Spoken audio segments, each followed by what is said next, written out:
3, 2, 1. I missed my hands again. That's okay. That's like the fourth time. Yeah, no, I it. just am not good at that. Clapping. Welcome back to the Backseat podcast episode. I'm not too sure, and I never looked it up. Also, this is the episode in which I am sick. So sick. Can you say enferma? Infirma. Close enough. That's really good. I know that means sick in Spanish because it sounds like infirmary. Anyways, I failed Spanish twice, and I told my Spanish teacher I would never need to learn the language. So funny. Every day I regret that statement, and she has no idea. What was I gonna say? Oh, I'm sick. I'm very congested. The congestion is behind my ears, and I'm very tired. So just bear with me. I'm chugging a liquid IV energy. # not spons. But I wish it was. It's not doing much for me right now, but granted, I didn't give it much to work with. So that's where we're at. Yeah. Well, I mean, that's not the worst thing in the world. You sound great. Oh, thank you. There you go. Man, is there any current events that we can look into right now? We just came back from LA and a funeral. Oh, yeah. It's been a very eventful week. We're tired. Yeah. I felt it. I felt it this morning, so I had the early call time, and so I woke up like at 3 a.m, and I was like, oh my gosh, and I was like, it's 3 a.m, and I was like, dude, I'm so like over this week. That jet lag got me. Oh, I could tell you about my nightmare. Oh yeah, please. Can I tell you about my nightmare? Okay, so for those of you who don't know, I have very Inception type nightmares. Like, I don't know what's wrong with me. Do you have a token?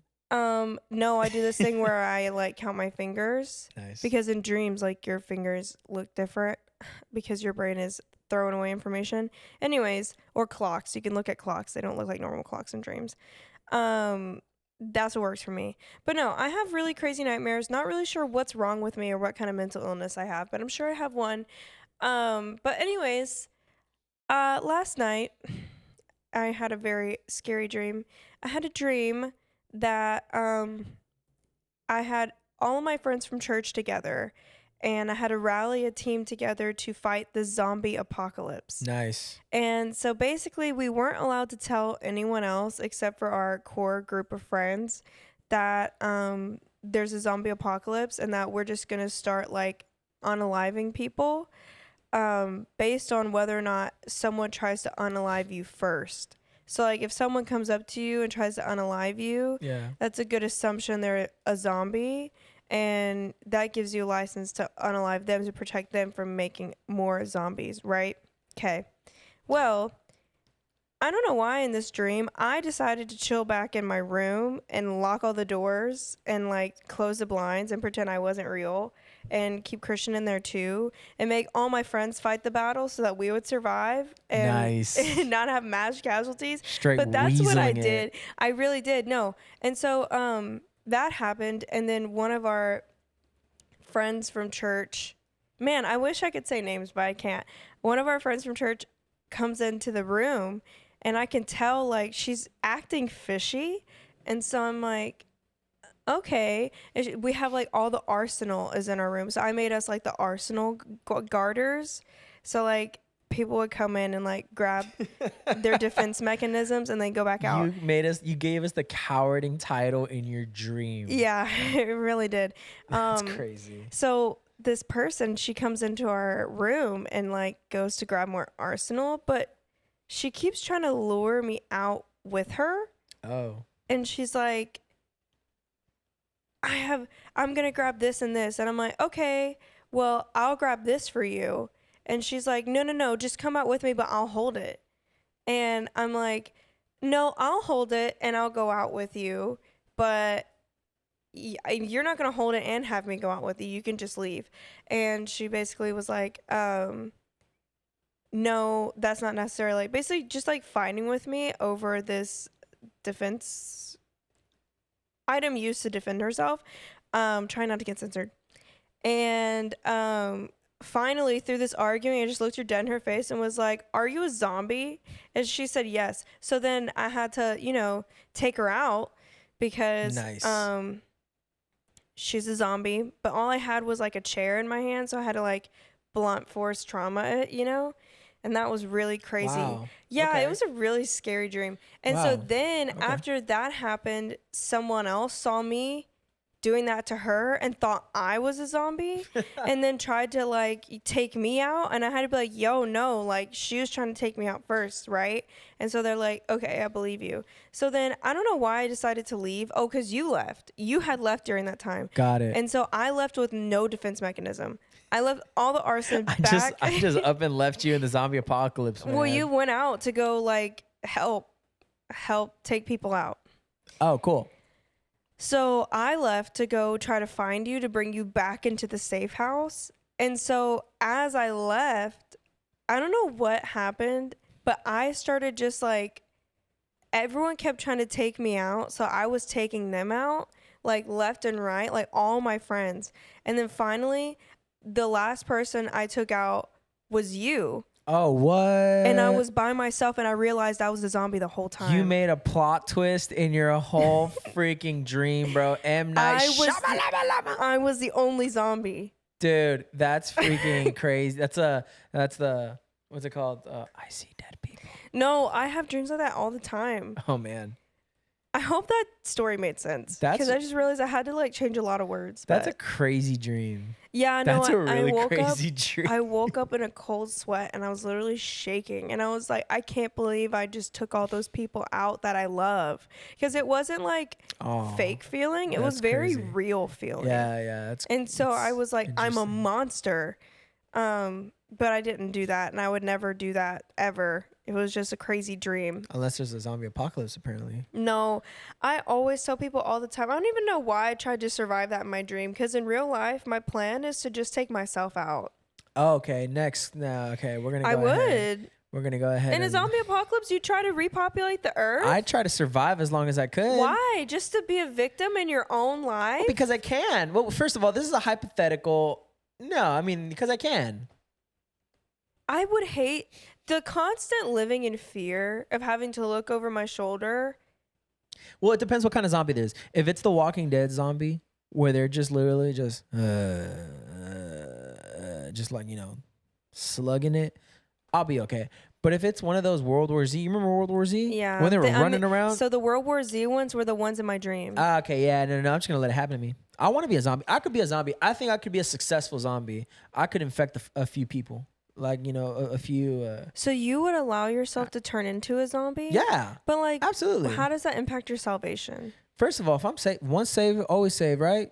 Right? Okay. But, you know, personally for me, I'm looking at it through this perspective. If we're all going to get taken out. Sorry, your mic is so loud. Oh, I'm sorry. No, it's okay. Keep going. It was like, ah! If we're all going to get taken out, right? All of us. I'm taking everybody with me. Listen, I know that sounds bad, but if I become a zombie, I'm going to your house, bro. I'm going to everyone's house. I'm going to everybody I know's house. Like, I hope there's a part of me that's still alive. Like, I don't know what's in the zombie brain. I don't know if it's like you are still like semi like conscious, and you're just like, I just want human flesh, or I don't know if you're just like straight like rabies, and you know you just want like to eat people. But if I were a zombie, I would hope I'm infected when like at a birthday party. Yeah, not me. That's just me. No, though. if there was a zombie apocalypse, I'm not even like trying to survive. And I'm not turning into a zombie. Sorry. You're gonna have to though. No, I'm just gonna like take myself out. All right, that's enough. What's wrong with that? Why does that make you so uncomfortable? Yeah, it's interesting. It's an interesting thing to say. Why? Well, I don't know. I think in hypotheticals, it's funny. It's funny. I'm not having to live through post-apocalyptic Earth. Are you kidding me? I love watching shows and movies that have to do with post-apocalyptic Earth. Yeah, I like watching it, and I always say, thank God I'll never have to do that. That's the gratitude right there. Your gratitude journal starts with, thank God I'm not a zombie today. I woke up at 3 a.m. and I'm like trying to figure out why I didn't sleep. I don't know. I don't normally dream. What's up? There's a gnat. I'm trying to kill it. Girl, don't say that on the TV. Oh, okay. It's all right. Oh well. Stop worrying about that. But On the TV. This isn't a TV. Anyway, so I woke up at 3 in the morning and I was like, dude, I woke up at 3 in the morning. I was like, dude, like, why am I up? And I was like, I didn't have a dream. I didn't have a nightmare. I didn't have nothing. I just woke up. I need to stop like waking up randomly in the middle of the night. I really think it was because I was having that dream. No, but wasn't it before you had the dream? No, so I woke up from my dream about like 10 minutes after you had woken up. Okay. Interesting. Interesting. Yeah, no, I mean, that's crazy. Dreams are weird. Should I tell the story about my one really Inception type dream? Before the we one do- I had at your house? Before we do, sing the song. The what's it called? What's it called? Dream, dream, dream, dream. Oh. From Shark Boy and But Lava how does Girl. it start? Da da da. Close your eyes, and say goodnight, dream a dream, something. Dream, dream, dream, dream, dream, dream. Hit the hay, fast asleep, dream a dream, you little bleep. Dream, dream, dream, dream, dream. dream. All right, now go. We're gonna have to do that every time you talk about your dreams. LOL. Go ahead. No, so this is my last dream story, I swear, because I'm sure no one even cares. But I thought this dream was really cool. So I go to sleep, and as I go to sleep, I, in my dream, wrote something down on a piece of paper that says, like, you're dreaming. And I crumpled up that piece of paper and I put it in my pocket. This is all while I'm asleep, mind you. Are you lucid dreaming? I know that's like interrupting you, but are you lucid dreaming? No, I don't lucid dream. The second I find out I'm dreaming in a dream, I wake up. Okay, so I don't have control over this. what's it called? Subconscious you wrote on a piece of paper and crumpled it up. This is a dream. This is a dream. That's freaking cool. I'm like, do I have a mental illness? No, you might have some spiritual demons, but continue. I don't know. I definitely don't, in the name of Jesus. Continue. But no, I wrote it down, I crumpled it, put it in my pocket, right? So I go on about my sleep. Perfectly fine. Like, literally, like, a whole lifetime happens in my dream. I don't even know what the dream was. And then all of a sudden, like, hours go by. Hours in real life go by. Okay. I then, in my dream, fall down, like, this portal. It looks like, you know those spiral staircases? Yeah. It was like a spiral staircase, but, like, all the way up, like, a long way to the point you can't see the bottom. Okay. Like a massive spiral staircase. I fall from the top down the center. So, like, the staircase is going around and I'm falling down. And, like, down is black, but the stairs are white. So it looks like a white swirl, you know? Yeah. I fall down the middle. As I'm free falling, it's like one of those dreams where you fall in real life and you wake up and you're like, you know? Yeah. So as I'm free falling, I stick my hand in my pocket and I pull out that paper and I opened it up and I said, no freaking way. And I hit the bed and woke up. Oh my gosh. And I was like, dude, did my subconscious just write myself a note or what? That's actually pretty impressive. Yeah. So I hit the ground and I woke up. So Inception. Dude, there you go. Get the tokens. Maybe someone's trying to incept me. You know, here's the thing. Inception was such a weird movie because I'm like, I can't get into someone's dreams. Oh, I could. No, but like But I think it's because I dream the way I do. No, but like I'm talking about how they do it. Like they just put themselves to sleep and like, let's go. Like I don't know. Like I never bought that. I couldn't buy into it. It's a great movie, but I was just like, kind of lost me in the beginning there. I don't know, man. Also, if we were able to incept dreams, don't you think the government would be doing it? Yes. Don't you think, I think the government does it. Don't you think the government would be doing it on a mass level? Yes. There's no way. Maybe that's why I'm having those dreams. Catherine, you are not a Manchurian candidate. No. Maybe I'm like MK Ultra up in here, you know? Like, I'm consenting. I don't consent to Inception ever. I want that on record. Well, what is it? That's the globalist agenda. I want to be able to sue when I find out that's what they're doing. The globalist agenda. They're trying to get into your dreams and make you. Yeah. I love it. No, that's so crazy. I don't have crazy dreams. I think the last time I had a crazy dream was maybe I was like 11 and I saw everything burn on fire. That's like the closest to a crazy dream. I don't have crazy I dreams. have a lot of like mind control dreams. Oh, cool. Which is funny because I love like mind control topics and I love conspiracies and I love all that. I love the simulation theory so much, but it just doesn't hit me. It doesn't move me. Yeah, I had to stop getting into those conspiracies. Mind you, I'd like to put a preface. I've had these dreams since like I was a kid. Before I got into conspiracy theories, before anything, I actually got into conspiracy theories because I was like, "Oh my gosh, I've lived this before." So, that's why I'm interested in like MK Ultra or like conspiracy theories around mind control cuz Yeah. I'm like, "Oh wow, I've dreamed this before." So either I think the way a master manipulator thinks Okay. or maybe someone's trying to intercept me. Interesting. You mean incept you? Sure. Interesting. I don't know, man. Do we? I don't think there's any science behind dreams yet, right? Like it's still No, like you're self scientists still conscious. don't know why we dream. It's like I think the best theory right now is like you're self conscious, like basically dumping all your old, weird, forgotten memories, like your discarded memories. But see, the thing is like that's a theory, but the things you dream about, you don't forget IRL.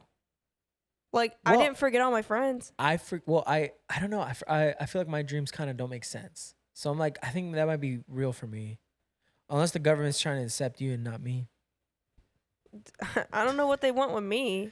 No, like I wonder if those.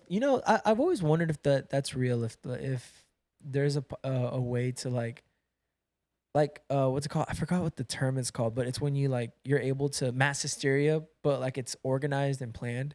When you're able to plan people like Oh, like with the chemtrails and stuff? more like the opera. I forgot what it's called, but it's like an actual operation that Yeah, it's the Blue Beam. chemtrails. No, Operation Blue Beam. This is what it is. So it's basically that they're trying to make apparitions in the sky so we can all like see it, and it's basically like we will all be in mass hysteria. But what does mass hysteria benefit the government for? I don't know. I mean, it's a real thing that Because they here's the thing, did. you It's create mass hysteria, right? You're sure, successful. No sure. one's listening to you anymore. Well, You done just destroyed your only power you had. well, I'm thinking like end of the world type of situation. We need to hit the nukes or something like that, right?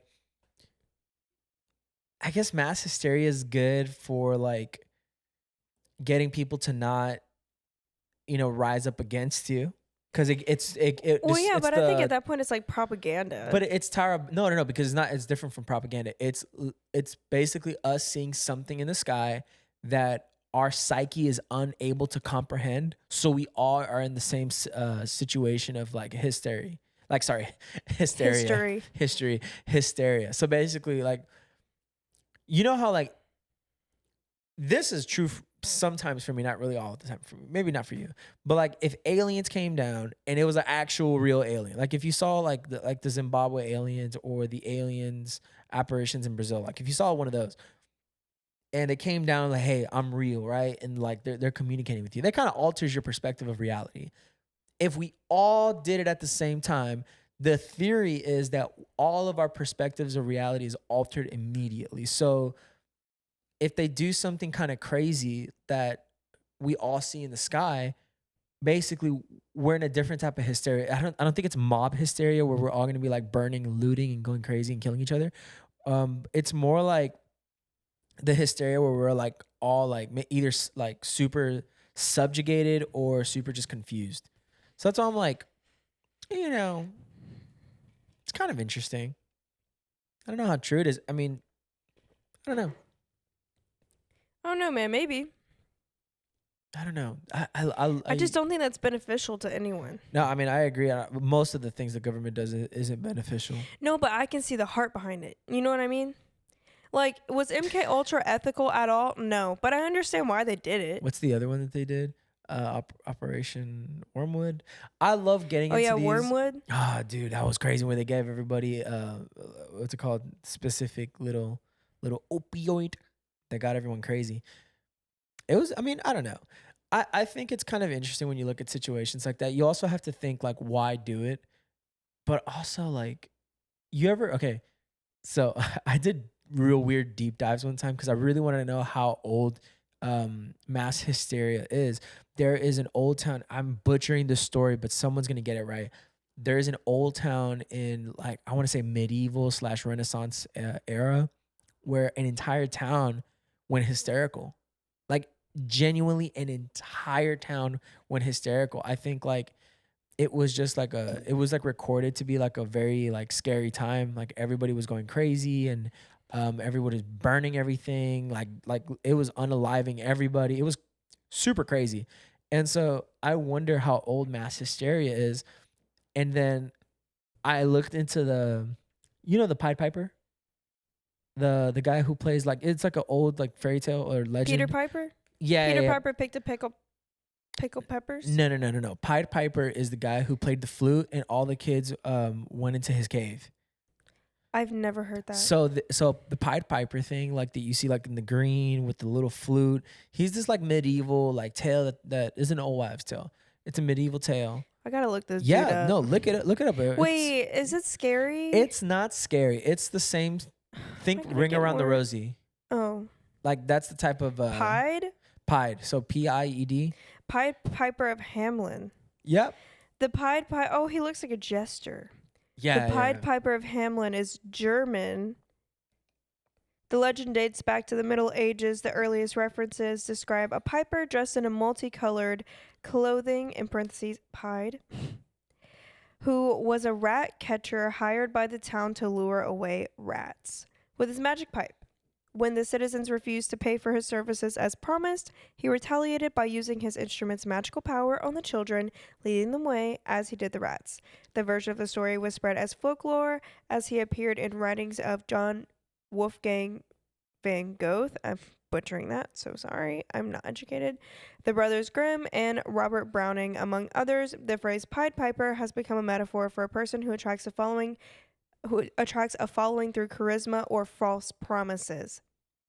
I know a lot of people like that. Yup. Some of y'all They're- PP out here, man. Don't say that. Why? It sounds like pee-pee. Yeah, some people out here pop piping. They're PP. That's different than pee-pee. Well, our never mind. He's a different type of Pied Piper. There are various theories of the origin and symbolism of the Pied Piper. Some suggest he was a symbol of hope to the people of Hamelin, which had been attacked by the plague, and he drove the rats away from Hamelin, saving the people from the epidemic. Wow. I never heard of that before. Yeah, it's a creepy story. I mean, just pay him. Oh, that's why people say I gotta pay the piper. Yeah. No. Oh, wow. Yeah. That's where that comes from? Yep, that's where that comes from. What is that from? Oh my God, it's from Hamilton.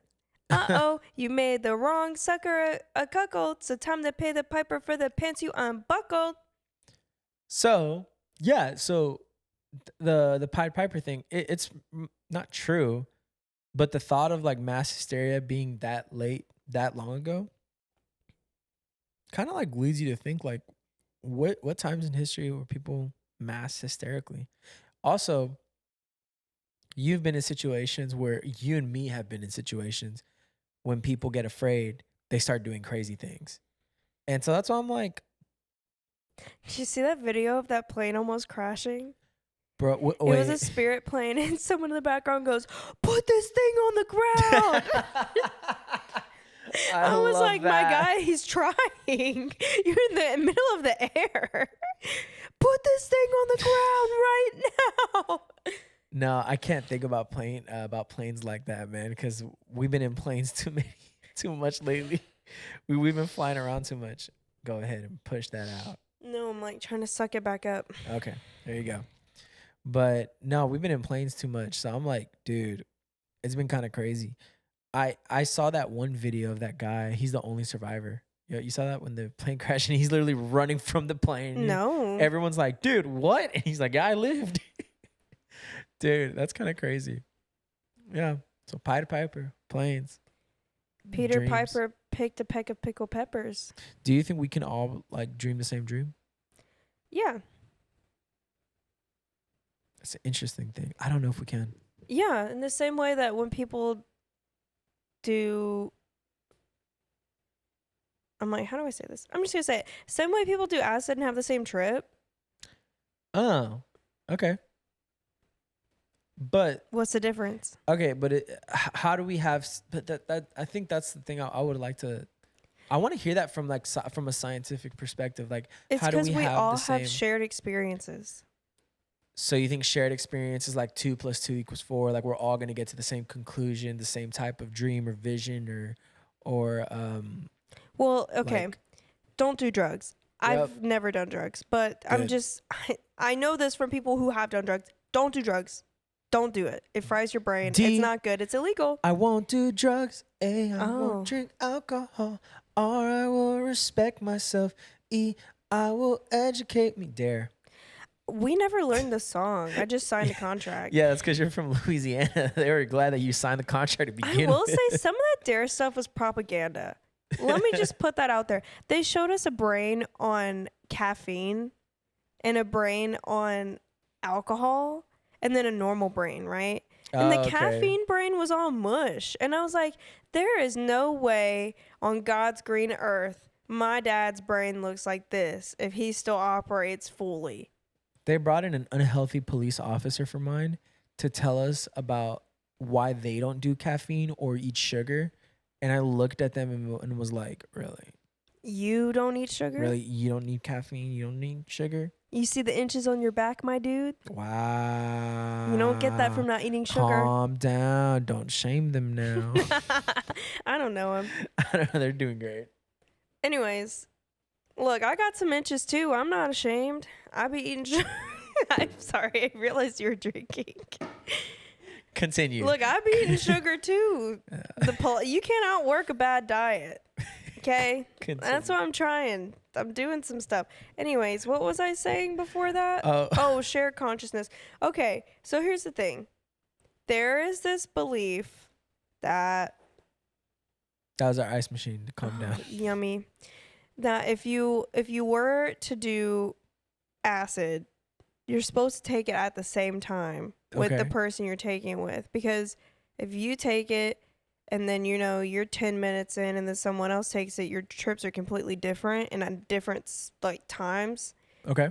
And so it's just a bad time because then you're going to have someone who's like fried and you're just getting there. And then by the time you're fried, they're like dead. I don't know a whole lot about that because I've never done it. All I know is you're supposed to do it at the same time so you have the same experience, so you have the same trip. Okay. Now, I'm assuming you can have the same trip and the same experience because you have shared experiences IRL Yeah. and you're having a shared experience right now. You know what I'm saying? Got it. Yeah. So like that translates into like the same type of hallucinations because your brain creates hallucinations based off of past experiences. We all live similar lives. So we would have Interesting. similar hallucinations. Therefore, back to the original question, we have similar lives, similar experiences, similar dreams. Yeah. Okay. Yeah. That's actually making more sense. Because I know there's like a group of people that want to spiritualize drugs. And I can't for the life of me understand why you would want that to be a spiritual experience to begin with. It's not always, I believe though. it's a spiritual experience I always. I don't think it's a spiritual experience always. I think if you're doing things like that, it's probably going to end up being spiritual. I think you can have spiritual like negative effects, but I don't know if it's a spiritual experience all the time. Like I don't know how deep I want to get into this conversation because like I need a job, but also wait, but there's nothing wrong talking about it because here's I just don't want to discredit myself and then like apply for a job of like a well respected position and they're like, you sound like Alex Jones, you know? well, but I think there's context for this. The context being, at some point, the conversation has to be had. People are trying to do like, they're trying these things to have spiritual experiences. You can argue this is a good avenue to say you don't need to do that.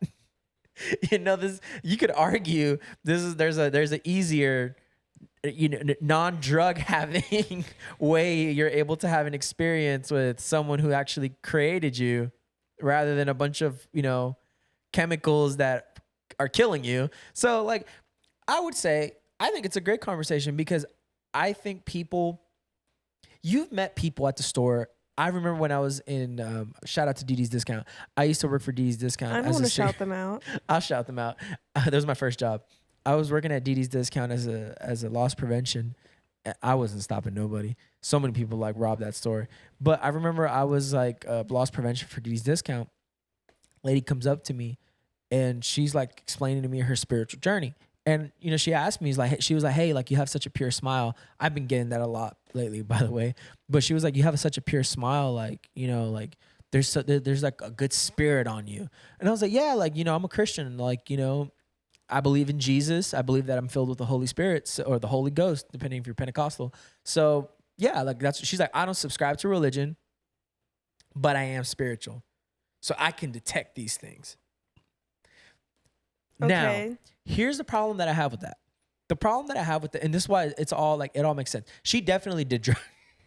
She, like, if you saw her, she's one of those that you're like, yeah, you know, you're dipping in that Sid. So, but my thing is like, well, can she? Is her experiences that she's had with drugs?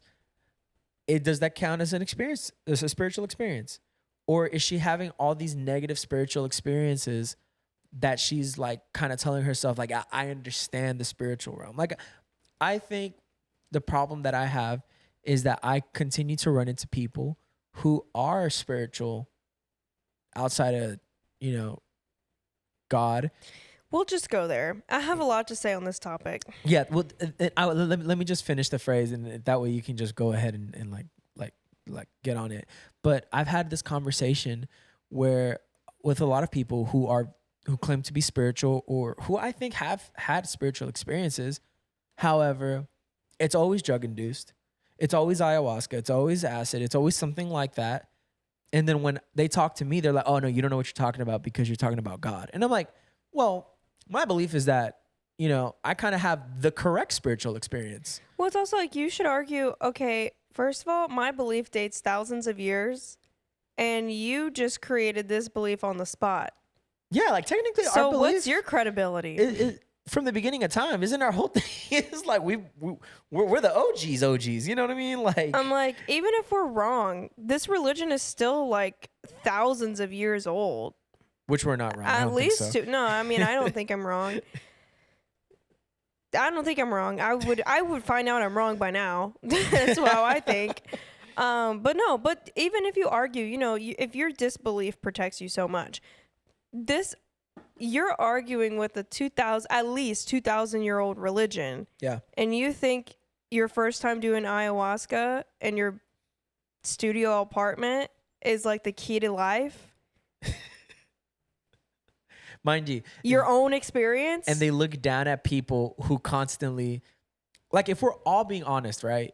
You know how many Christians you're like, oh, I was praying and I felt this or that. If we're taking everybody's like experience at face value, you did ayahuasca, you did DMT once, right? And you know, oh, I'm spiritual.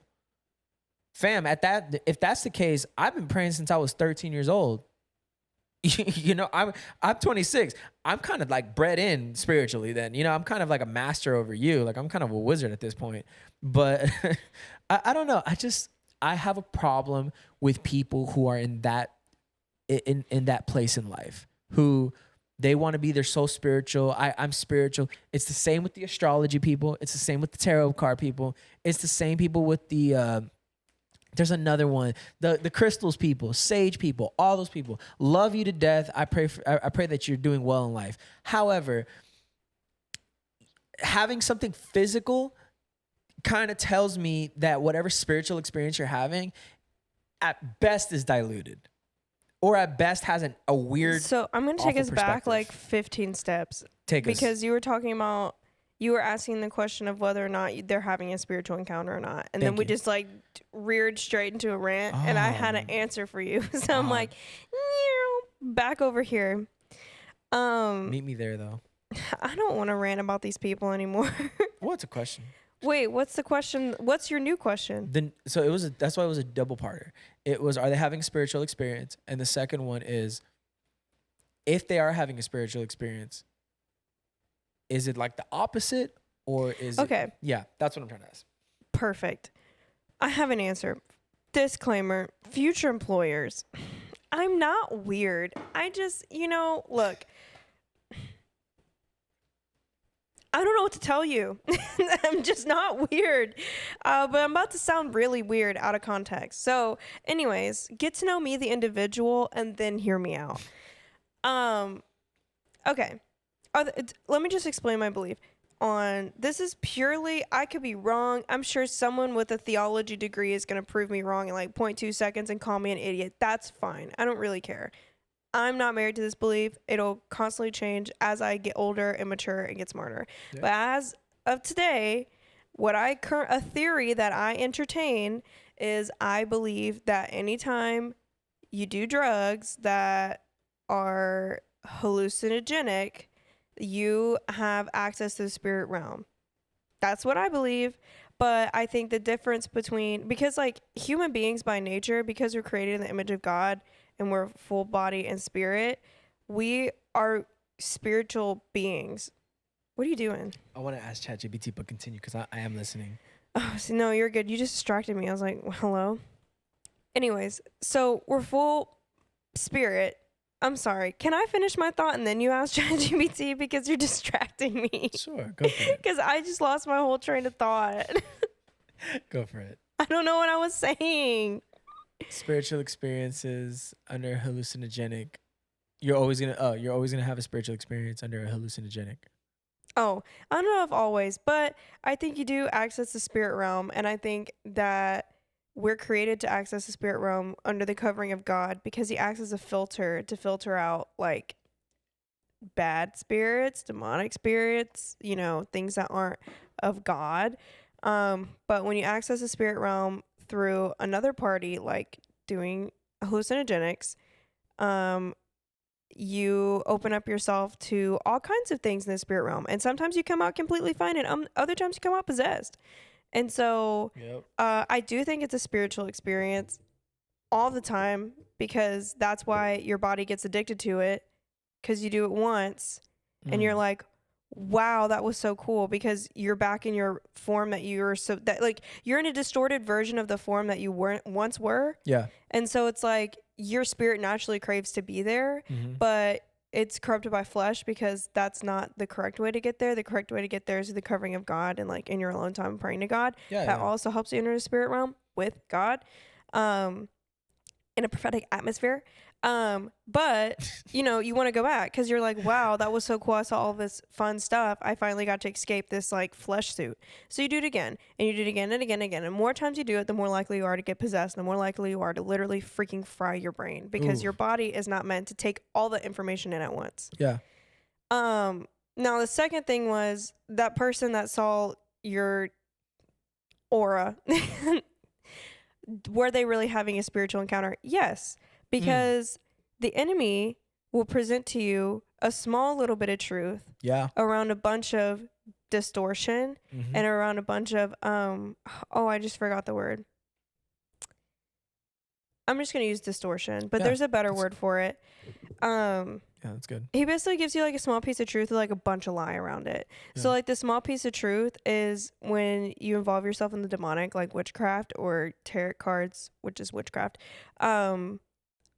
Any form of witchcraft. The small bit of truth is you do get access to the spirit realm and you do get some level of discernment of people who have good vibes or bad vibes. Now, the distortion is that has no impact on your spirituality. It makes you stronger. It actually does the opposite. It makes you weaker in your spirit and you get possessed. Yeah. And you are wondering why you have to do more to witchcraft to counteract all the bad stuff happening in your life and how depressed you are and how hopeless you feel and how no matter how much power you think you have using dark magic or light magic, you still feel worthless. Yeah. And that is because you surround yourself with the lies of the enemy and he slowly chisels away at your soul until there's nothing left. Yeah. But yeah, she did see your aura. On what you're saying, I completely agree. On what you're saying, I've always thought that when people have the quote unquote third eye moment, you know how they're always trying to chase that dragon again and like get back there. Now this is kind of more of the sadder part. So like I'm gonna like kind of like this is the kind of like the more like the destruction of the human soul type of thing. It does make me sad to see the people I've known that have gone from doing that once and then they keep trying to come back to it. And so like that addiction becomes crazy because it's not just a chemical no, I think I'm good now. I think it's not a chemical imbalance at that point. Well, and it is. It's addiction is a chemical imbalance. It is what it is. But also like imagine being in their head. It's like, no, I want to get back to that third eye moment. I want to feel that again. I want to feel that again. And I it's have a like, question for you. what's up? I one time heard a pastor say that addictions are worship disorders. I hate that because Period. I really no. There you go. And I don't think it's wrong because, but the thing is that we need to stop labeling wanting something as worship, because that's not what worship is. Worship is adoration of something, and you know, time is a version of adoration. Consumption is adoration. That's like the conversation that he's trying to say, but I don't think that. I mean, we have the science to say that there are chemical imbalances with people. I have family members that are distant, by the way, that have those, and they struggle with that. I mean, and they you know, thankfully like are in AA, they're in their groups and they're doing well. However, you know, they can't. I mean, they can't be around a restaurant. Like it's like that. Like, and it's not something that they should be ashamed of, but it's something because that's where they are. I have friends, they have flip phones because they can't even get on the internet. I have I've been in situations. I was very blessed to serve a lot. This is when I was maybe 19 or 18 years old. I served with a church that had something like that. It was called Celebrate Recovery, and it was where people who, you know, were struggling with addictions would come, and you know, they would go through this process, and you know, not all of it was great, but I kind of understood addiction. I kind of understood how people were dealing with it, and it can be a chemical imbalance. In most cases, it is. However, I had a really good conversation with a friend of mine who's a pastor, and he was letting us know that when he was a pastor in California over Freedom Ministries, like he said, hey, like, yeah, most of it's chemical imbalances, but you got those people who it's not a chemical imbalance. I think that's when it's a worship addiction. It's like, it's the same people. And it's funny because I've had this conversation with multiple pastors. It's the same people that like, they're just addicted for some reason. They have to burn sage. It's like, that's not a drug. That's not something that they're consuming. But that's something that if they don't do it in the beginning of their day, dude, they go crazy. They go really crazy. And so I think that's when you have that conversation of, oh, that's a worship issue. Like, I still don't like calling it that, because I think human beings are created to worship. I think human beings are created to worship God, and then we put idols in front of it. I think that's the better way of saying that we have idols, meaning relationships or different vices or just different things. I have a problem with saying addiction is a worship disorder. I'm pretty sure it's true. I'm sure there's gonna be people that are gonna like school me on that, but I really think at some point it is people just being broken because they made one decision that continually got them falling down the stairs and falling down, and they just can't stop falling. So that's what my opinion is on that. But back to what you were saying, I really do agree with you.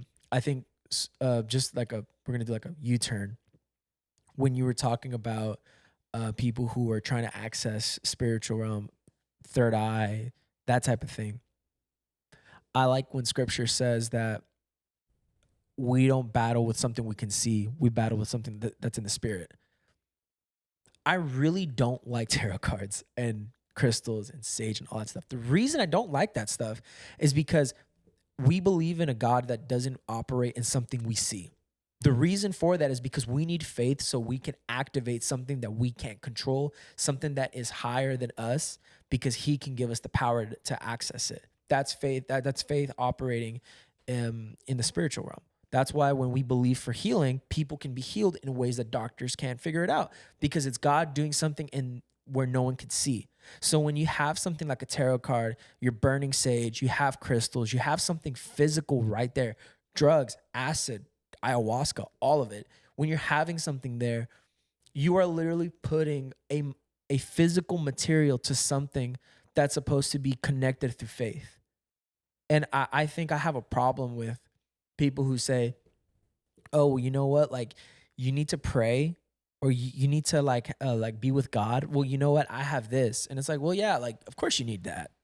I don't need that. I just need to close my eyes, or I need to ask the Lord to open my heart. You need to literally be unconscious, lose time from work, do all these things, and buy, or in some cases buy it, and it costs a lot of money just to have an experience that you genuinely can have with God that's incredibly pure and untapped potential. And so that's why I'm like, I completely agree with everything you said on that. It's crazy. Yeah, it's true. I also don't think any future employers would get mad at you for that. I just feel like it's giving, there's chemicals in the water that's making the frogs gay. Well, I just feel like it gives that. I would argue that maybe the reason that a lot of people are trying it and getting stuck and falling down the stairs all the time is because these conversations aren't had. And those conversations aren't had because most people don't know how they feel about it. Which is okay. Yeah. Look, here's the thing. I have such a problem. And this is me coming for the Christians now.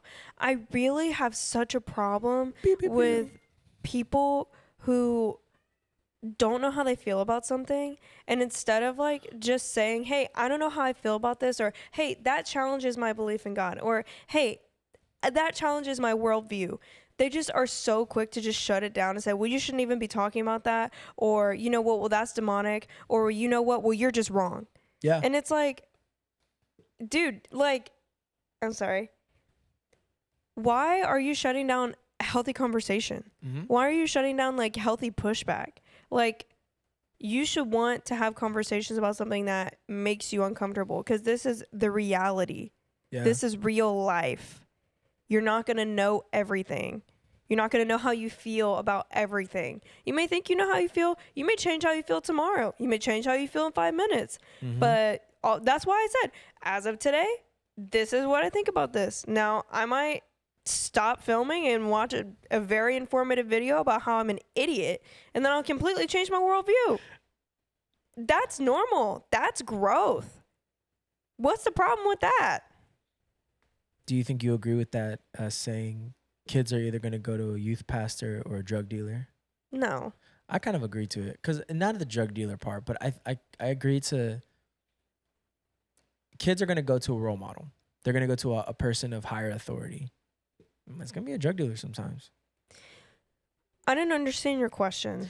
The thing of like, because I think it's like, because they don't want to answer it. yeah, I get what you're saying. No, I think it's like kids are going to get their answer one way or another. Like, but most time it's probably going to be Google. Now, you should question who's putting those answers on Google, because I just know, like, from personal experience as a kid, like having a ton of questions and having no answers and just having unrestricted access to the internet. So that was like my answer base. Yeah. And how that was crazy, having to sift through all the different opinions and stuff. So it's like, yeah, I get it. But at the same time, it's like, you can tell a kid as a pastor or like as a leader, hey, I don't have the answer to your question. Come talk to me next week and let me do some research on it. Yeah. That's not hard. Yeah, I agree. I think it's kind of crazy that people are, why, I'm going to go ahead and shift the conversation. Why are people afraid of being ignorant? I don't know everything. I genuinely know nothing about most things. I'm very illiterate on most things. I think the only thing that I'll be proficient on is, like, I really think I'm proficient on balloon tower defense and Call of Duty. I don't think I'm proficient on a lot of things. So why are people afraid of not knowing? Well, I think it's because, like, I don't know. I think it's like an insecurity, probably. You ever met those people that just need to be one step ahead of everything? I can't stand those people, because those people, like, genuinely hate me. I'm one of those people. I know. I don't know what it is about me, but I just create such a rift between me and them. Yeah. And I think it's because, like, I don't care about being ahead of the curve. But I feel like sometimes I just am. And sometimes I'm not. Sometimes I'm 3 steps behind. A lot of times, look, I'm pretty dingy. I'm a lot of times 3 steps behind. But I think people that always need to be 5 steps ahead get aggravated with me because I'm usually 3 steps behind. But then on the off chance without trying, I'm 5 steps ahead of them. And then they feel stupid because they're like, why is the dingy girl knowing more than me? And I'm like, stop taking yourself so seriously and freaking watch some Netflix and you'll be fine. I think the people who want to be 5 steps ahead of everything all the time are so lazy that um they can't learn something fluently, so they have to like front knowing something. I know because I think that's how I am sometimes. I think that's how most people I encounter that are like that. They have to front that they're the smartest. Like there's this one person, right? And every time I mention a song, oh yeah, I know that person. I don't know that is. I'm like, okay. Every time I watch a movie, I'm like, hey, like, this like the guy who wrote the score is great. Yay, I was in a room with them in LA. Okay.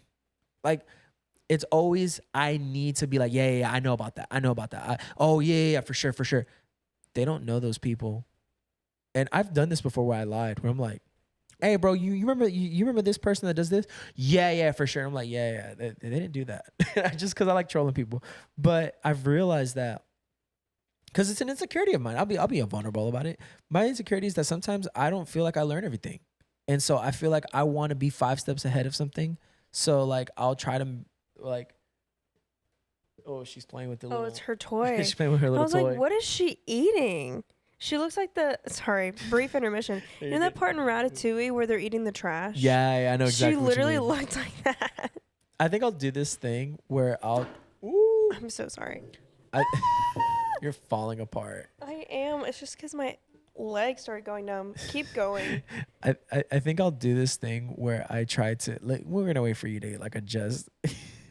The cat's behind you and is freaking out.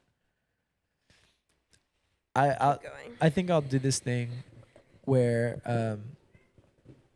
I'll spark note something. Like even if it's life or something.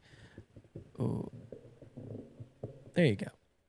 I'll spark note something. And I think that's the laziest way to do anything. And so I think most people do that. I think most people don't know anything about anything. And so they'll try to be like, I'm most people. no, you're not most people. I am. You're not. But you know some people who are like that where I'll be like, oh, I believe in this. Really? That's real. Like I remember I was just talking about water. This is how crazy this was. I told a friend of mine, hey, I'm drinking water. He's like, you should be drinking like liquid IV or something with like sodium in it. He's like, yeah, that's really good for when I'm dehydrated. I just don't want to drink all that sodium. So I'll just drink water. Well, you need sodium to live. Like it's like hell bent on like, and sodium is good for you. Like this guy was like selling me on salt. And it's like. Congested heart failure who? And then I was like, well, like I know it says that and I Googled it. I was like, I know it says that you can pass some of the sodium, but like also it's not good for you to drink liquid IV only for your water supplement. And he's like, well, I know that. And he just like, he started like completely going around it. And I'm just like, okay, so this is kind of crazy. Like you just don't want to admit you're wrong, or you don't want to admit that you didn't know something about it, or you just heard me talk about water. You're gonna be like, well, I have to humble you about water drinking. So that's what I'm talking about. People that do that. Yeah. People like that, they love me for like the first 2 months of our relationship, and then they like grow to hate me so much. I'm surprised. Like you're not completely like that. I am. I think I am. No, I think you're am. on the better end because like there's layers to this personality type, because it's like not every person with this personality type is insufferable, but like the ones who are like deep into this layer of personality type are a little insufferable. I sound so mean saying that. I genuinely like all people. To be fair, like, they're insufferable to you. Yeah. I like all better. people, but like not all people are your people. And like if you're this personality type, odds are I'm probably not talking about you, because I would not have this person in my life. If you think I'm talking about you, I'm not, because you would not be in my life if I thought you were insufferable. I'd literally just not talk to you. Now, if you're not in my life and I don't talk to you, I don't know. spark up a conversation. But anyways, no, it's like there are layers to this personality type because I think like I I like it to a certain degree because I'm like, oh, like they'll always have something to talk about and I can just sit there and let them carry the weight of the conversation. Yeah.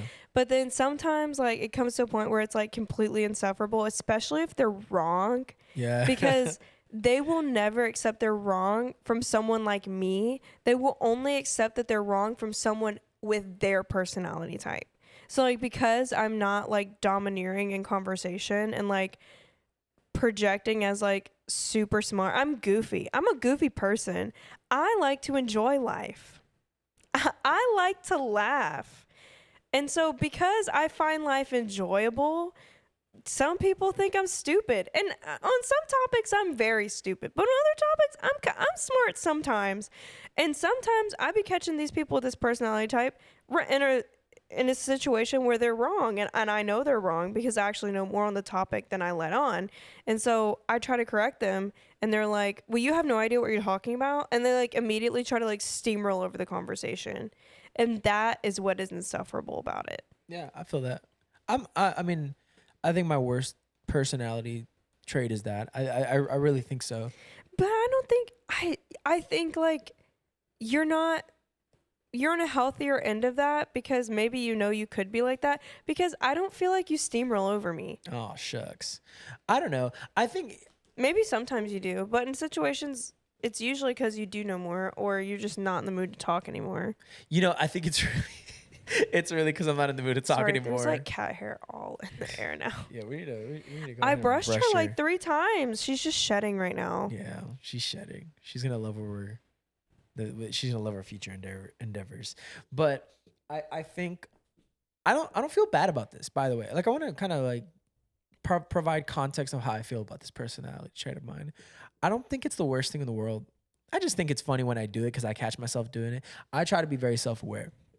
I really enjoy being self aware, and so when I do it, I'm like, oh, that's funny. Like I'll just catch myself like, oh, am I insecure today? Like I guess I'm feeling a little insecure about something today. I don't think it's the worst thing in the world. However, I've been around those people that's their whole personality. I've been around those people that's their whole shtick. And I feel bad because I think people just really want to be heard. And it's the people who say I know to everything. Like I know. Like it's like you try to tell them something, even if it's something they've never heard before. Be like, I know. Like it's always people that just have to be a step ahead. And so I think some people just really they like to be heard. They like to be fully seen. I think that's a better way of putting it. I feel bad when people do that because it's like, yeah, I don't feel fully seen sometimes. But I think some people really don't But feel it's like seen. they don't want to be fully seen though. Because to be fully seen is to be seen with your shortcomings and your inequities and the things that you don't know. But I don't think people understand that. I don't think people understand that being fully seen is fully seen. Like I think when people want their best self to be only seen. And I don't think that's good. I don't think that's healthy. I don't think that's how we're meant to be. I think we're supposed to, I really do believe in the transparency thing. I think you got to be your worst and best self sometimes. But some of it you can keep in behind closed doors. Yeah, so you can be honest about like your shortcomings, but I don't think you should lead with it because like I feel like then that gives people a license to be a menace. Like Yeah, I'm for being sure. my authentic self. It's like, well, you need home training. I saw a really good TikTok where it's like, we need to stop pretending that being selfish is self-care. I Yeah. really loved that because it's a version of that. You at some point are prioritizing yourself way too much. You are trying to cover yourself way too much, and so that's why I'm like, I don't know. I think people that do that just need to be. They need to be seen. They need to feel seen. They need to. I don't know. It's like when people have like really bad meltdowns, and it's like this is who they were the whole time. I kind of don't believe that's who they were. I think that's who worst version of them is. And so most of those people they end up trying to bottle that up so much, then they have those crazy, scary meltdowns. Like that's why I'm like, I don't know. I think if I'm now maybe this is me trying to manipulate my psyche too much. I think if I try to confront that with being honest about how I feel about it, maybe that's a better way of still being authentic and being like, yeah, that's a flaw of mine, but also being like, well, I'm also not trying to cover it up, you know. Yeah, I think like, ooh, my bad. I don't know. I mean, I don't have a problem with that. I think I just have a problem with people who are like insufferable about it. Yeah. Well, it But I also just comes feel with like, pride. yeah, I think those people like me for a little bit because they like feeling like they can teach someone something. But then I think they just get jaded by, like, you can teach me a little bit, but then after a while, like, as any person in a conversation and in a relationship, like, no one wants to be talked down to the entirety of your friendship. Yeah. So at some point, you're going to have to, like, see me as an equal, not as a project. And so I think that's where the lines become muddied because it's like, What are you doing? I liked you up until this point. No, I completely agree. I don't know. I think some people, I think people will try to, the way people try to create relationships is the way they try to, they try to like maybe have inner thoughts. Like they don't, you met people that don't let the toxic thoughts out. And then they're horrible people, dude. Like, I'm not gonna lie, the people that keep it all in, dude, those are the people you run from. But you've met those people that have like their thoughts are out there, like they're all there, and you see how healthy sometimes they're healthy for the most part. Their flaws are obviously their flaws, but like it's easier to balance out. I don't know. Those people end up being the better people to be around, better friends type of thing. But I think those people that are insufferable, like it's because I don't think they're honest to themselves a lot. There's a lack of self awareness. Funny enough, in the need to be self aware and trying to be aware of everything, they're self aware of how they are, which is probably why they don't like you, because I think you do something really funny. I think you do something where you try to challenge people. I don't know if you do this I do it on intentionally. I was accident. about to I say, don't like I don't know if challenging it's people. intentionally, A lot of but times it's I really don't funny. care. I think it's really funny that you do it though, because people will get hurt. I've seen, How and do I? Okay, so provide an example of what you're saying. here's a good example. I don't remember how long ago this was. This was probably maybe a year or two ago. But I remember there was a person we encountered. They were really hell bent that a pastor that we know sells skin cream. This And is not a good example. it's a great example, but No, it's an extreme example. But that person got violent. Remember that? Like he got very violent. He got up, started getting red. He started like, chest pumping, started approaching. And I was like, oh, dude, it's about to go, like, but like, but that how did I challenge them? but like, that's what I'm trying to explain. So the way you challenged them was when they made that claim, they came across of it, the way they communicated that to you was, I know everything about that person. I know who that person is. And you know what? They're terrible and they do this. And I like how you didn't pick apart that they're terrible. You didn't pick apart that they didn't know them. You didn't pick apart anything. You picked apart the one obvious thing, and he got like hurt by it. You could have said something about like, oh, well, he's like, I know them and they're great people. You could have said all that, right? You could have said all those things in defense of them, or their character, of who they are, of their family, of their community. You went straight for something that was obviously stupid. And you actually kind of do this with a lot of people. You go through the most obviously stupid thing that they say, and they'll be like, well, that's not true. And I know that's not true because here's a Google search. One Google search just disproved your whole point. Here's a Google search. And I love that the Google search that you had was, this was a myth. The AI overview. If the AI overview takes you out, bro, you don't even have to read any articles. You're done. You're done by that point. And no, you did that. So you literally took your phone out. He's like, yeah, no. So this says you're wrong. Dude, that was everything right there. You didn't defend the person on anything other than, it was like, they don't sell that product. That's stupid. And I think you do that. And now that I'm saying that, I have different examples we can go all night, but we have different examples of people who have that type of mannerism or that type of characteristic. And then you pick one thing that's, I don't know. That's what I'm saying. I don't know if it's intentional or not, but you pick one thing that's obviously crazy and you're like, you pick it apart. You do you always I do the don't Google do this on search, purpose. but you always do the Google search, which is funny. Like you let them talk, and you're like, that's not true, and they get super like, dude, that's the most extreme version of it, where he got very violent. And he got to put Yeah, that was crazy. he had to be set down. I've never seen But- someone get that aggressive over someone they did not know at all, They or also have context to, or proximity with, they also didn't know you, by the way. and did not know me. You don't know me. You don't know the person you're talking about, and you don't even know what you're talking about. Yeah. And you want to get violent Mm-hmm. as if my husband's not 6'2" and you're 5'6"? Boy, shut up. Well, you know, Don't piss me off. I'm not that much of a fighter, but I would have. You could have sat on him. I would have. He would've been out there. Wait. I'm not that heavy. Listen, I know. You don't have to be heavy. You're bigger than him. Listen, I would have done a high pitched scream, but like a pterodactyl. All you have to do is knock him down. You're twice their size.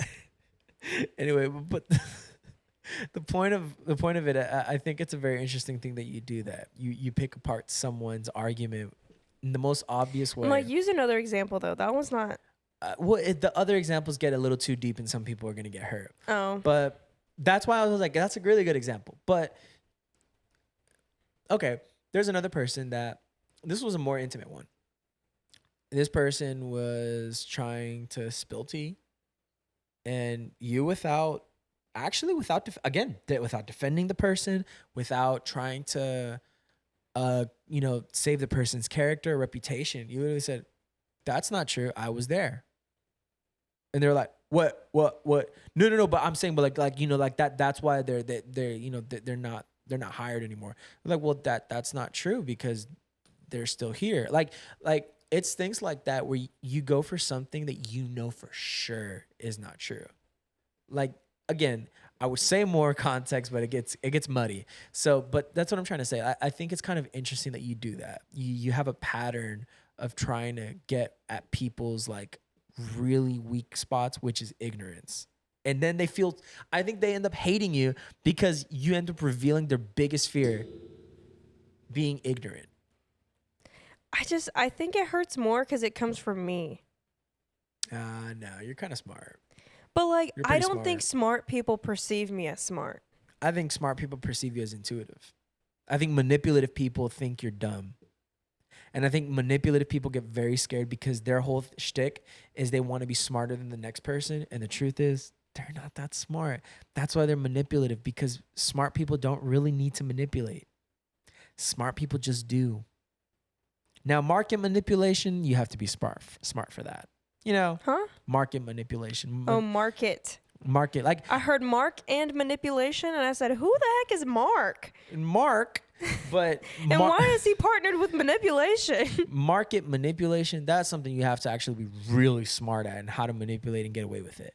However, I mean, degular people trying to manipulate, get information, get tea, say stupid things. I mean, those people, they're not smart because they wouldn't be talking about those things if they were smart.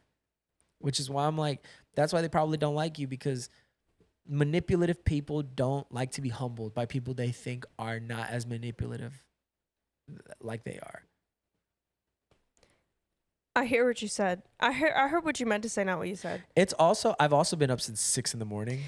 So No, you're good. I had to sift through. What you're saying is like, people like that only think people like them are smart. Yes. Thank you for speaking for me. Well, no, I really needed it. That was I'm not also gonna me lie. asking, is this what you mean? Because I think that's what you mean. No. It is what I mean. Yeah. So like, if I'm not as like conniving as they are, then they're like, oh, this person's stupid. But it's really like, no, I'm just wise. Like, I don't need to do all that. Yeah. Because you see how you got yourself in a sticky situation there. Yeah. I was smart enough to not do that. We've been in situations where people are visibly upset by that, like really hurt because they're manipulative. And I think it's good to be a manipulative person's worst nightmare. I don't know if I'm their worst nightmare though. I don't think you are, but I think our friend is though. Yeah. I think our friend is. She be asking all the questions. She knows where, how, and when. I literally, I don't have her permission to like. I didn't ask. It's not like she said no, but we have a friend, and she just asks the right questions, and I just have no idea. Guided questions. Yeah, they're like, but it's not like leading questions to like lead you to manipulate the conversations. Yeah, it's literally like just to reveal your hand, and I don't know how she got this superpower, but I'm so enamored by it. And like I want to say like envious, but like envy is like I should have it and they don't. Yeah. I'm glad she has it, but I'm like, where did you find this, and how do I get that? Because the way manipulative people be pulling the wool over my eyes every second they get, but like she just be like, and what did you mean by that? And do you see how like you said this, but you meant this? Let's backtrack 3 steps. I'm like, wow. I had the luxury of hearing a lawyer, not today, but this funny enough, I don't know why I've been around a bunch of lawyers in ministry.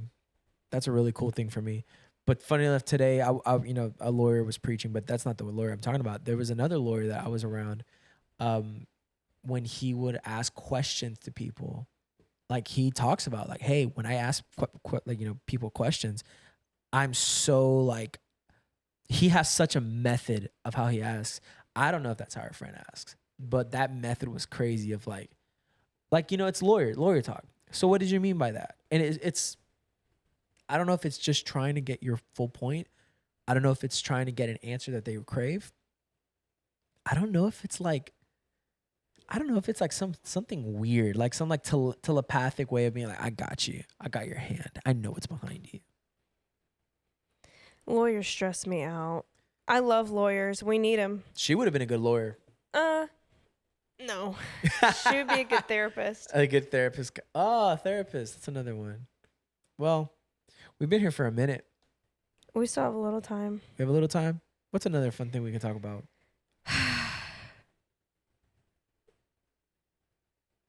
I'm still thinking about manipulative people now. Oh. What's that thing called? O'Reilly's. No. Dude. The plush toys. They're so weird. Squishmallows? No. Oh, LABUBUS? LABUBUS. What are those? Why are people wearing them? They're from China. I don't want to talk about LABUBUS. I just feel like such a millennial if I go down that rabbit hole. But how old are they? Like, they're not old. They're just like, from what I gathered, the reason why I feel like a millennial is because I don't know a lot about LABUBUS, and millennials do this thing when they make content and they're like, I'm gonna tag something trendy for Gen Z because it's so crazy to me. I could never do that. And I'm like, yeah, but like you were taking BuzzFeed quizzes until like 3 a.m. like 10 years ago. BuzzFeed and Gen quizzes Z is crazy. Younger Gen Z would have never have done that, but you don't see them yapping about it. So stop talking about things that don't concern you. Sorry. LABUBUS hit a rough sore spot because I just get so annoyed. I don't know what they are.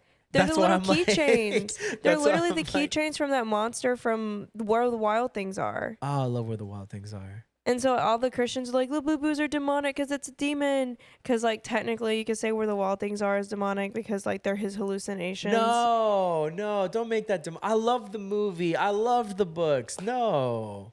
There's Christians that say that? Well, if there's not, they should start because that's a good thing to attack. I was told that Teletubbies were demonic.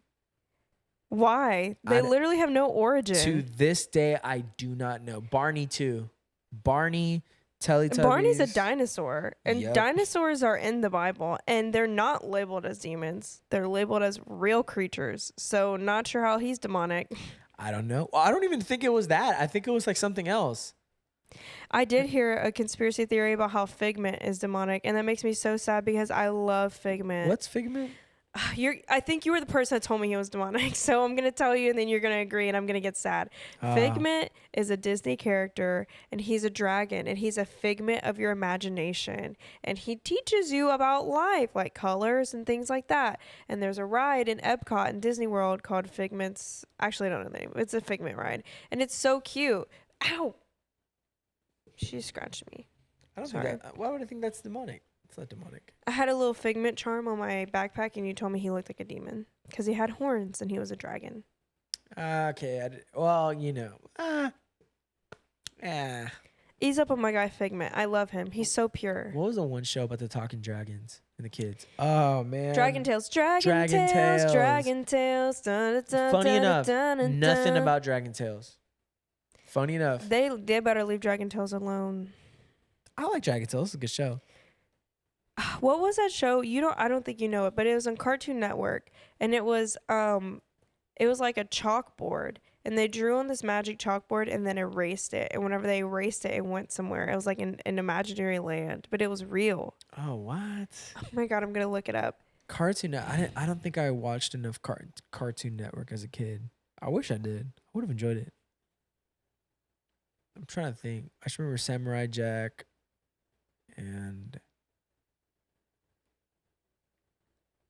the show with the ghost. It's called Chalk Zone. Let me see it. Let me see the graphic. Dude, I did not watch that. I Oh, it watched was the on regular. Nickelodeon. It was not on Cartoon Network. I watched the regular show. I love the regular show. I didn't watch the regular show. The regular show's kind of crazy. I love it though. It's You like know what show I do think is demonic though? Hmm. It was on Cartoon Network. Oh my God.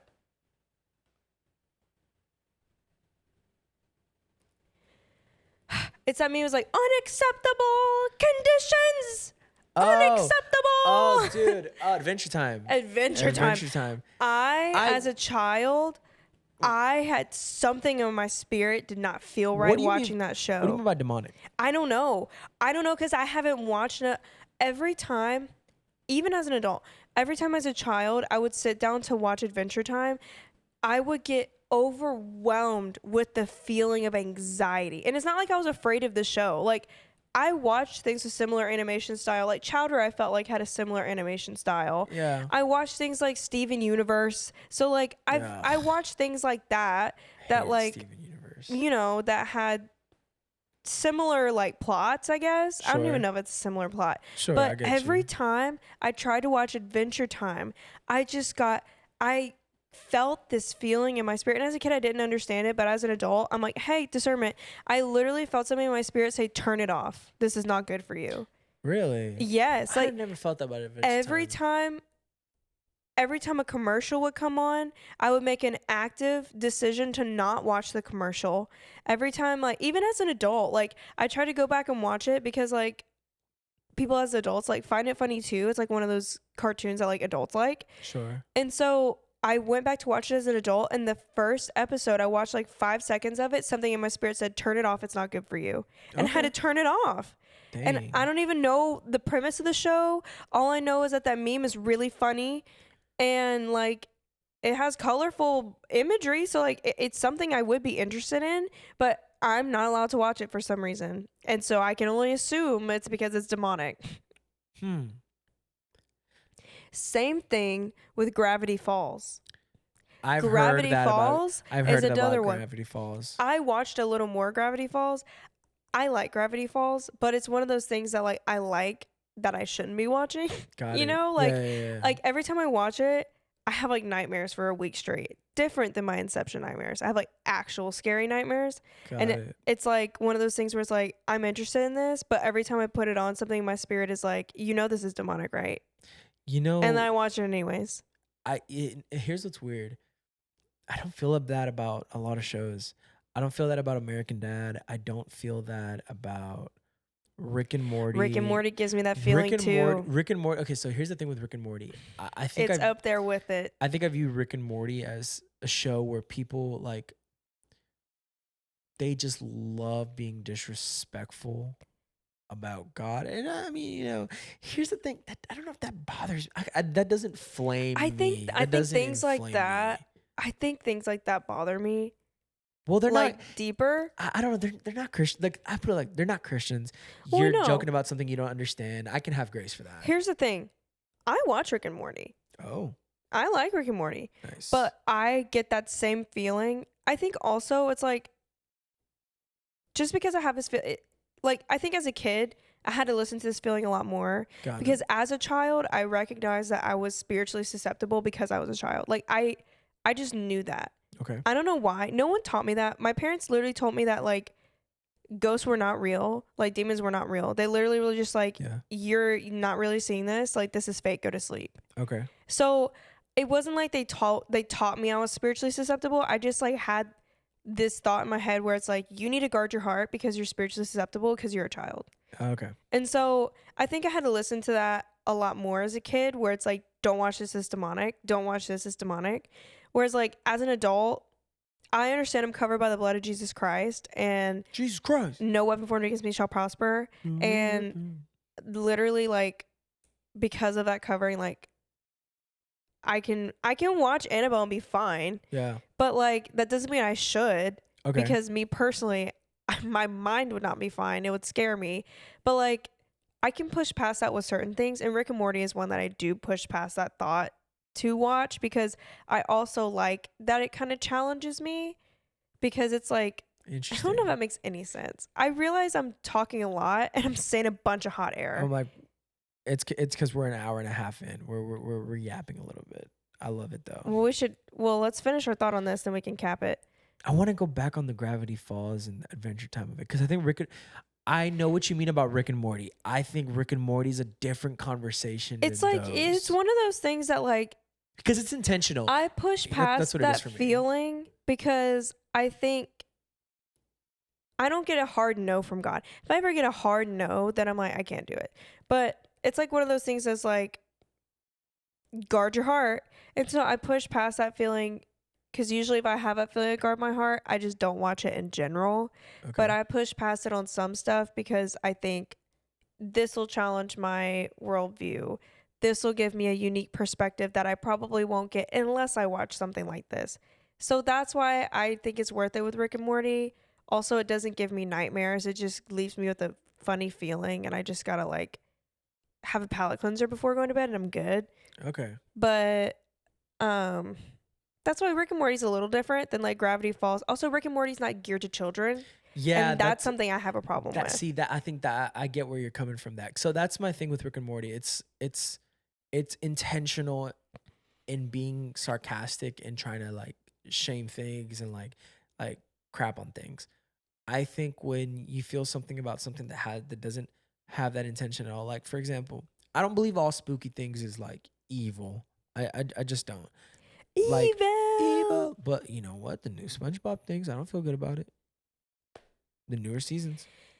Yeah, I don't know. Say what you will. Here's the thing. I didn't feel good about it. Some animation styles just freak me out. I know what you mean. And I don't know if it's necessarily like a spiritual thing. It just probably scares me. I think for me, not it's a everything scary that's thing. scary is demonic. Like yeah.